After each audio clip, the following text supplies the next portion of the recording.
So I use a product quite a lot in the work that I do, and you've probably heard of it. It's the Samurai by Atomos. And if you don't know, earlier this year at NAB we had a chat with Jeromy, and he told us all about a new Samurai that's coming out called the Samurai Blade.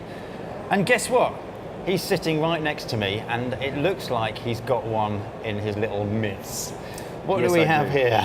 Okay, so this is the Samurai Blade. It's modelled off the Samurai and the Ninja. Yep, so I'll just put it on there. Put it down there. We'll get I don't have a feed coming in, so I'll just go through what we're doing. Yeah. So this panel is the big thing when we made the Ninja and Samurai. At the time, there weren't the high-res panels that are available today. Yeah. And it took us a while to find a lower volume maker that would give us the same types of panels that mobile phones and iPads, etc. have. Yep. So this is a 1280 by 720. 325 DPI 5-inch screen. Yep. And that's equivalent to the iPhone and Samsung resolution. Yep. Not only that, we worked with the panel maker to give it more video functions, which were 48 hertz, 50 hertz, 60 hertz, depending on the input. Right. So you've got smooth video playing all the time. We also added waveform monitoring.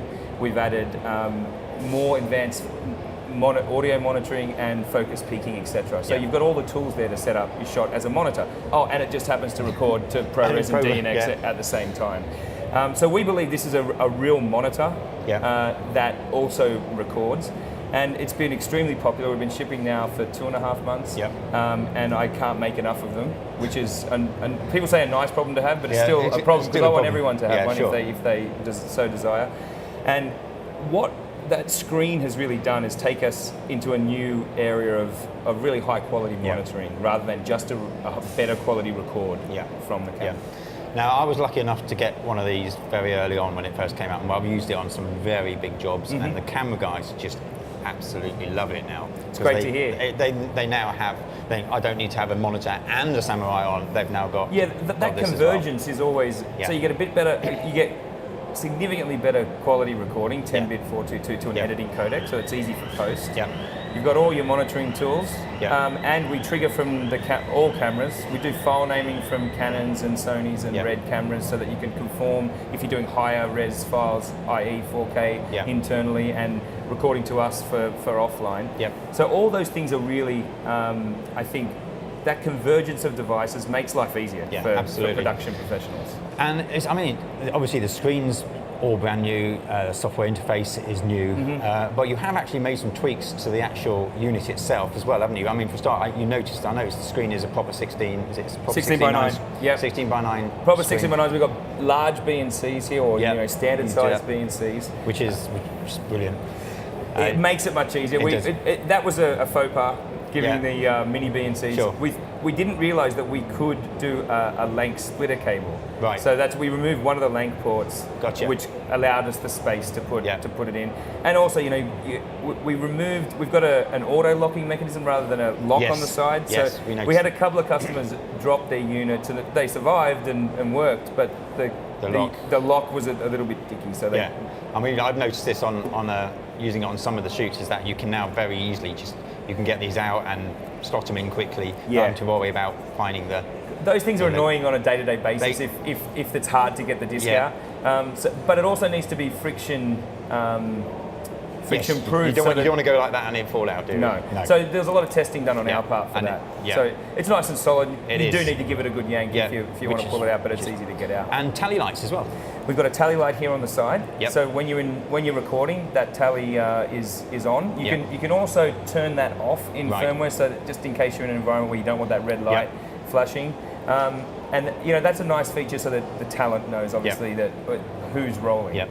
So the latest thing that I need to mention is these audio level meters down here. Yes. So we've worked extremely hard on very accurate audio level meters. We go from -40 up to 0, and they're in the standard colors. They're nice and smooth. They change very easily. So we've got a 2-channel audio there, and if I go into the display options and change to vertical, I can now get all 14 channels with clear labeling for audio. Brilliant. If I come in, I've got my large audio level meters here that I can really see and they're large on the Excellent. screen there. I So mean- that was the last kind of feature request of the Yeah. old operating Yeah. system that people really want. And Ninja and Ronin and Samurai will get that also. It's in the Blade now, in the Right. current firmware. Within the next 1 or 2 weeks, we'll be releasing the next version of the Yeah. Ninja 2 and the Samurai and Ronin firmwares, which will get this as well. Brilliant. Now, unless people have actually seen one, it's very difficult to explain just how good this screen is. We find to it look hard at. in marketing because there's about 100 features and they're all important. Yeah. And so if I get going on a demo, Yeah, it could usually be- it takes like 15 minutes to finish absolutely it. there. But the screen is remarkable. I can say from using it and talking to really good camera guys who have used this, they are astounded by the accuracy of the screen. Well, this is a Sony high-end panel. Yep. And to get access to that was a lot of work Yeah. in the volumes that we ship. We're obviously not a million unit No, sure. mobile phone maker. Yeah. But where it was a good partnership because we got to adjust the panel for video. Yeah. And they get exposure of their awesome panels in the video space. Yeah. Whereas traditionally, we've been a bit behind in the pro video market because we don't have the buying power Sure. to buy those really Yeah. high-end monitors. Yeah. Speaking of the monitor, I was going to say, you've got something else in your hand. we do. So Oh. this, we think, is the next holy grail, the next big thing in production Okay. is calibration Yes. of monitors. Yes. So color accuracy is extremely important, especially in the finishing. Yes. We spend a lot of time in post-production color correcting. Yes. In fact, there's multiple pieces of software that have been developing for years and years, mainly because we can't get it right at the camera. Yeah, absolutely. So our philosophy, which has been from the start, is get it right at the camera, i.e. recording to an edit format at Yep. the camera. Yep. In one device, do waveform monitoring and recording. Yep. We've now developed a system, and the reason we needed this is we had to do calibration of the screen from factory. Yes. So we developed a calibration system. We used a Datacolor. This is a Datacolor Spyder unit, Yep. which is available in retail stores for photography Yep. and for televisions and iPads, etc.